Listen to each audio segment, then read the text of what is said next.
The papers were sitting on the kitchen counter when I got home. I almost didn't see them. I was still riding the high of the afternoon, still processing, still smiling to myself in that private way you do when something happens that you've been working toward for years and you finally get to hold it in your hands. I'd loosened my tie in the elevator. I remember that. I was already planning how I was going to tell her. But then I saw the envelope, and next to it, my wife, arms crossed, leaning against the counter with an expression I didn't immediately recognize.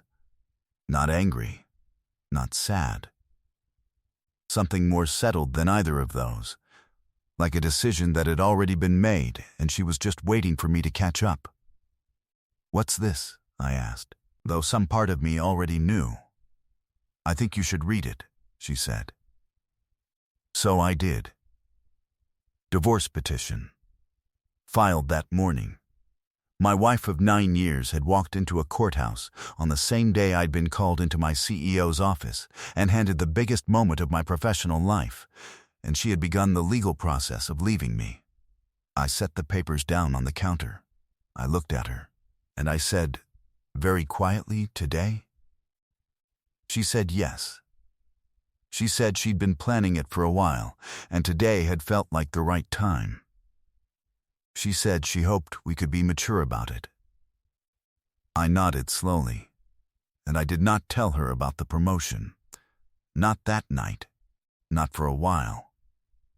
Because she had no idea what she had just walked away from, and I needed a moment, just one quiet moment, to understand that myself.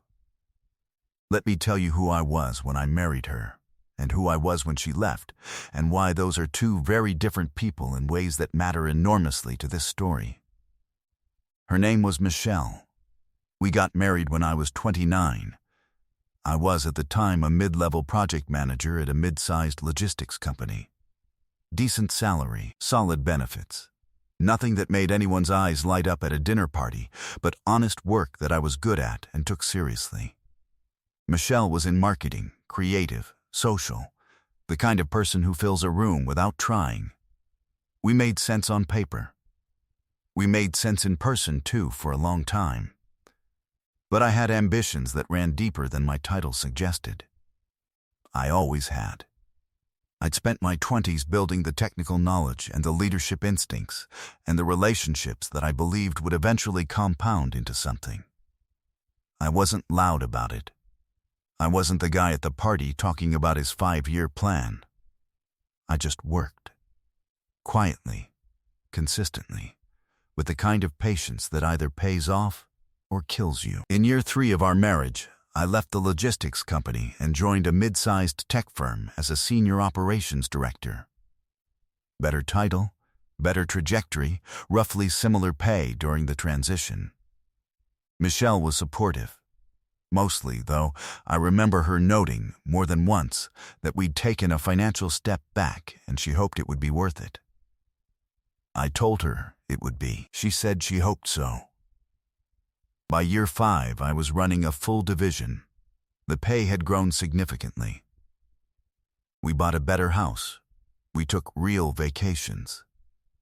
Michelle's lifestyle improved in ways she acknowledged and seemed to enjoy, though she had a habit, a small one, but consistent, of attributing our stability to her income, her budgeting, her choices, rather than to the compounding results of the work I was putting in. I never argued the point. I just kept working. By year 7, I was being quietly groomed for something bigger. I knew it. My CEO, a man named Robert, had started pulling me into conversations I had no formal business being in. Strategy sessions. Board prep, long lunches where he'd ask questions that felt more like interviews than conversations. I didn't tell Michelle about most of it, because I'd learned over the years that sharing ambitions before they materialized created expectations I couldn't always meet, and Michelle did not respond well to expectations unmet. By year 8, the marriage was fraying. I want to be honest about that. We'd grown in different directions, not dramatically, not with any single terrible event, but in that slow, quiet way where you look up one day and realize you've been living parallel lives for longer than you'd noticed. Her world had gotten louder and more social. Mine had gotten more focused and more internal. We went to couples counseling for 4 months. It helped, then it didn't. We stopped going and didn't discuss why. By year 9, she was distant in a way that it stopped feeling temporary. And then one Tuesday in March, Robert called me into his office and closed the door. He sat me down. He looked at me with that particular expression of someone who is about to change your life and knows it. And then he told me that he was stepping back, moving into a board advisory role, scaling back for personal reasons, and that after 8 months of internal discussion, external consultation, and what he described as a genuinely competitive evaluation process, the board had decided that I was the right person to take his place. Chief Executive Officer. I sat very still for a moment. Robert smiled. He said, "I know. Take a breath." I took a breath. He told me the compensation package would be formally presented the following morning. But he gave me the headline numbers in that room, and I will tell you that the headline numbers were not numbers I had ever personally held before. Base salary that was more than double my current pay. Equity package. Bonus structure. Benefits that included things I had to ask him to explain twice. A car allowance. A housing allowance for any relocation required for board travel. He shook my hand. He said he was proud of me. He meant it. I drove home on autopilot, processing, trying to let it become real, and I walked into my kitchen and saw the envelope on the counter. For a long moment I just stood there, holding 2 enormous truths at once. The biggest professional moment of my life, and the end of my marriage. Arriving on the same day, within hours of each other, like the universe had decided to consolidate. I read the divorce petition. I set it down. I looked at my wife. And I did not say a word about where I had been that afternoon. That night was strange and quiet. Michelle had clearly prepared for an argument, and when I didn't give her one, she didn't know quite what to do with that. We slept in the same house, different rooms. I lay in the dark for a long time, just letting the day exist. Not planning, not calculating, just feeling the weight of all of it. The next morning I went to the office. I reviewed the compensation package with HR and Diane, our general counsel. I signed the preliminary documents. I was officially, as of that morning, the incoming CEO. The announcement would go out to the company in 2 weeks. Public announcement would follow shortly after. I texted my brother, my 2 closest friends, my mother. I did not text Michelle. She had her own lawyer by then, she'd told me the night before.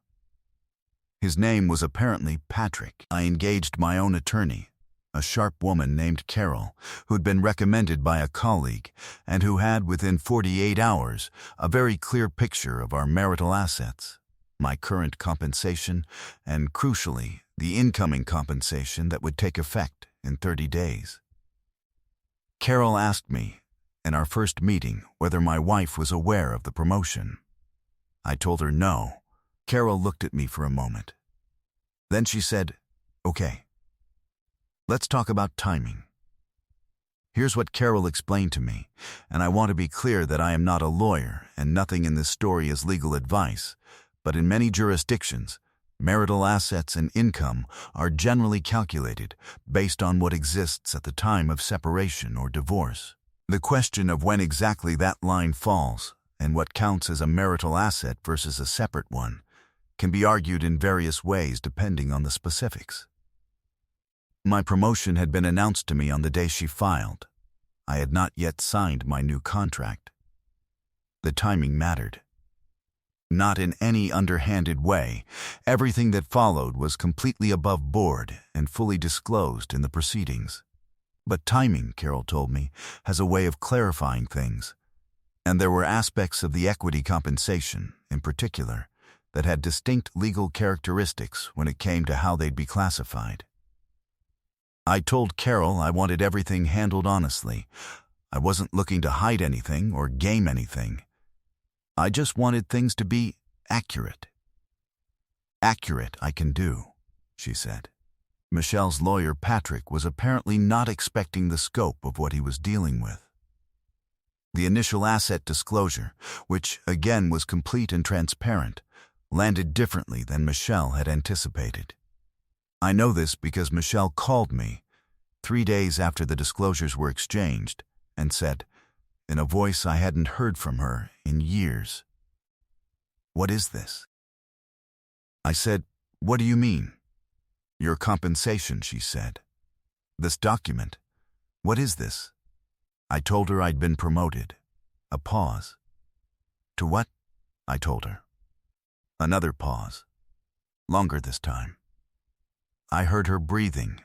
I heard her processing. I heard the specific silence of someone who has just realized that the calculation they made before pulling a trigger was based on completely wrong numbers. She said, "When did this happen?" I said, "The same day you filed." The silence that followed was the longest one. She said she needed to call her lawyer. I told her that was a good idea. We hung up. The months that followed were not simple. I want to resist the urge to make this into a clean story with a clean ending, because that's not what life is. Divorce, even when you're on the right side of the paperwork, is painful. There were negotiations. There were difficult conversations.